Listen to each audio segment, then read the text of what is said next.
we are going to talk a little bit about Find Your Freedom. 15 videos, about 13 speakers in all, includes things like time management. They're, 15 minutes a piece, but they contain a lot of information on things we all want to do. Make more money, bring in more clients, and spend less time doing it. You can get the entire library to watch at your leisure. So you can watch it next week, next month, next year. You can take it out every year and watch it for inspiration.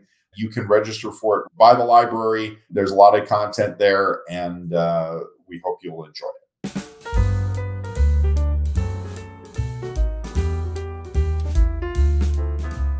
I'm Sean Hessinger, and this is Small Biz in 15, the show where we bring you small business news and tips to make your small business better. Today, Brent Leary, managing partner of CRM Essentials, and Monique Johnson, founder of Live Video Lab and The Move Experience, discuss the Find Your Freedom small business event.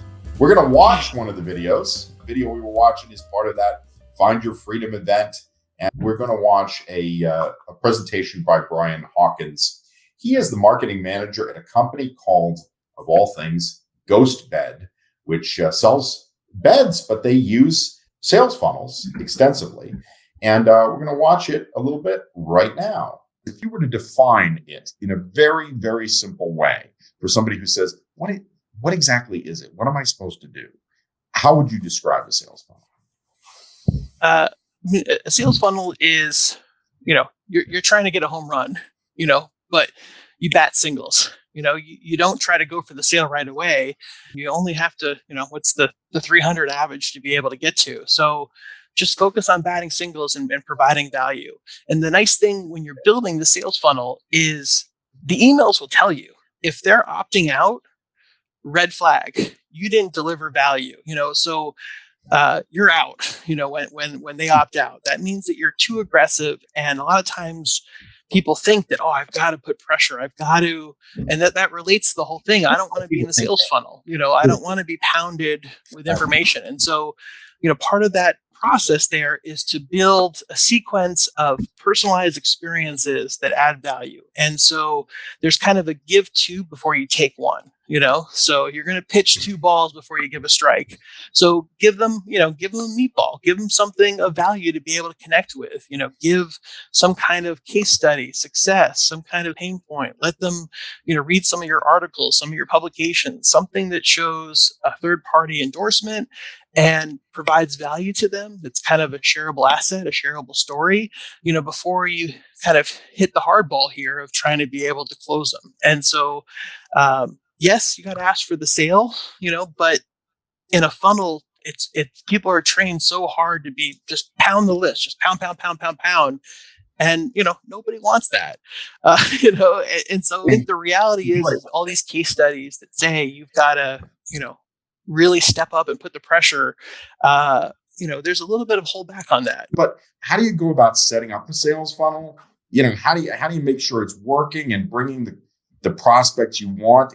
It seems like there's so many complexities to it, and maybe people get a little intimidated. Maybe it's not as hard as people think, or at least if they follow the right steps. Can you give us an idea? Because I know you've been involved in sales funnels from way back. Can you tell us a little bit about how, in generalities? So I came from the agency background and then went in-house working in e-commerce product, B2C, B2B.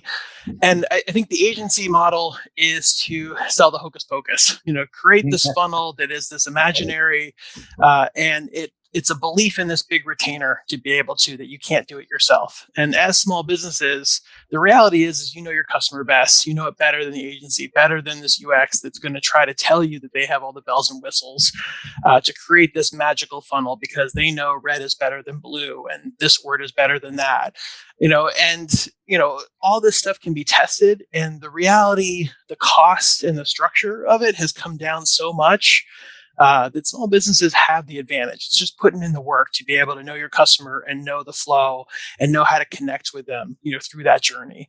And I think that's where the difference is coming, is the tools are available. They're much more affordable and the solution's there. It's just, putting in the extra work that your competitors aren't doing to have the advantage to be able to nurture those customers to that finish line. I agree with a lot of what he's saying. And I'm just wondering, are you guys, it feels like to me, a lot of small businesses, they know there's technology out there. Is it a question of them just not knowing exactly what to get or how to use it once they get it? Or is it just they are still looking for the magic bullet? I bought it. Isn't that the hard work? I think there's a lot of stuff that goes into why all these things are still. I mean, this isn't new. He's hitting it out of the park, but this stuff isn't new anymore, right? Two of the things that you mentioned, Brent. Number one is they think the hardest part, like you said, is buying the software or signing up for whatever software, right? They think, oh, okay, this is gonna magically happen. And then number two, I think a lot of times because of the market, sales funnels are trendy, right? And there's a lot of companies that's what they lead with, and unfortunately, they think that it needs to be complicated, right? Because quite frankly, a sales funnel can just only be two steps, right? It doesn't even have to have the upsells and downsells.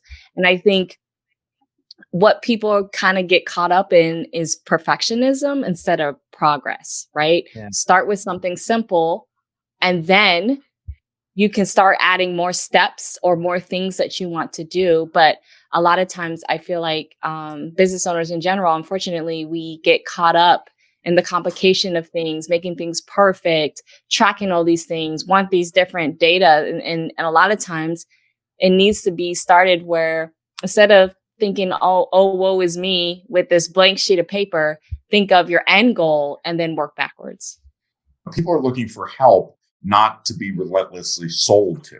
And I think that's probably a key to this. So, one of the examples of personalization here. So I work for GhostBed. It's a fifth generation family business, family values. It's got an amazing story. It started with the Werner family that had Werner ladder. And so people trust Werner ladder. You're 40 feet up on your roof. You better trust that ladder. And so the story and the history of the family business really personalize. And when we send emails, and especially SMS, people don't like marketing text messages, but when it's personalized and it's from, the owner's daughter, the fifth generation in the company, one of the things that you see your success is based on, do they opt out or do they engage? If they engage, your sender score goes up. So almost you're getting a promotion. So one of the examples that we did for Black Friday, typically the response rate is really low, especially in text. People don't like it. They feel it's intrusive, unless you're providing value in a short text message. So one of the things that Ashley did on this Black Friday promotion for us was she said, hey, you didn't buy a GhostBed. Let me know, what I can do. Maybe I can come up with a special deal. It was a very, hey, why didn't you buy? What, it was very blunt, very sincere, but people, they felt like, oh, that email is, that text is coming from, Ashley in the company who's, her dad started it. And, yes, it's automated to send out the message, but she got hundreds of replies right on the peak of Black Friday when people are buying. Now, it was phrased in a way, yeah, I want a deal. Let me talk to her about it, but it made that personal connection. And so now you went from an automated series to a personalized series. So small business is all about personal. You're close to the people that you connect with. So take the automated solution and create a personalized experience to be able to engage with you. So create those open-ended questions that will engage. And actually, you're rewarded for that. The tools that you use to send, the higher your engagement rate, the better your delivery, the better all the stats are telling you, you're hitting over 300 batting average, by personalizing that experience. It's something that we always do, but it takes it from it's some big marketing company on some big marketing list to, hey, I'm the owner, what can I do for you? Connection. So the two major things that I'm getting from what he's saying that I love is that the example with the SMS saying, the fifth generation daughter of a store, like that's storytelling. Yeah. How can you go about including storytelling. What storytelling does is it incorporates emotion. People buy off of emotion, not the features and all the things that you're throwing at them. How can you include storytelling, tap into that emotional ecosystem? The person's more likely to buy without you having to necessarily sell. And then the other part was just the engagement factor. I love how, and both Brent and I were shaking our heads vigorously when he was like, start asking open-ended questions. That's developing a relationship. That allows, people are saying, oh, people aren't engaging with my content and things. Think about the types of questions, or even if you're including questions, and the types of questions that you are creating so that you can start including engagement. It's sort of a way of collecting information about your customers too, isn't it? Talk a little bit about how sales funnels could also be a way of gaining information, insight about your customers, maybe. Yeah, definitely. The sales funnel is creating a CRM. It's creating a database of knowledge. And so every time that they trigger a certain landing page on your website, a certain experience, that's a checkbox. You're starting to learn, oh, they're in this industry. Oh, they're in this pain. They're in this region. All those things can be collected as data points that you're starting to understand that customer. And while that question was pretty blunt, like, hey, what did I do wrong here? I've you're in my funnel. I've given you everything here, but today's the day to buy. It's Black Friday. Some people might come off a little harsh, but it comes off sincere, and that gets you a little bit of knowledge. And one of the things that we did is, obviously in the mattress industry, there's always a sale, and you have to kind of, you're creating that. But we actually switched providers for our pop-up software, because we switched to a software that actually gives us more survey and tools. And so we can now live get a pulse of what people are doing on our website based on the surveys. And a lot of times that told us a different story. That told us when they're in market. We think that, like, well, you're here on the site, you're ready to buy now. Well, that might not be the case. You might be 6 months, you might be 9 months, and especially for small business, they might be on that top of the funnel, middle, down. And as we start to identify with the survey, that's going into our funnel to say, okay, we'll pull the brakes. If you're not in the market right now, you can kind of understand, okay, how to engage, because again, you don't want them to hit the spam button. You don't want them to opt out. You want them to have a reason to come back to you. I like that business about finding out about learning about the customer. A lot of times people talk about, sales funnels and email and all this kind of thing, like it's not very personal, and maybe if you have automated stuff and you hire somebody else to do it, maybe it's not very personal, but it seems to me that you can find out a lot about people too. When the pandemic hit and everybody couldn't go to stores and shop like they normally did, remember you used to go to a store and you could use this stuff, it's called cash. Way back when, back in the day. Walk into a store, nobody knows who you are. You pick up a couple of items, buy it with cash, and leave. And nobody knew who you are, when you were there, what you bought, how much of it you bought, and how much you spent. But when things got digital, when everything went virtual and we couldn't go in the stores, all that data that you couldn't get to because it was just analog, it became digital. And once anything becomes digital, it becomes trackable. And so everybody, companies small and big, they love this because what do they cut? Data is the new oil or something like that, because you can take data and make money from it.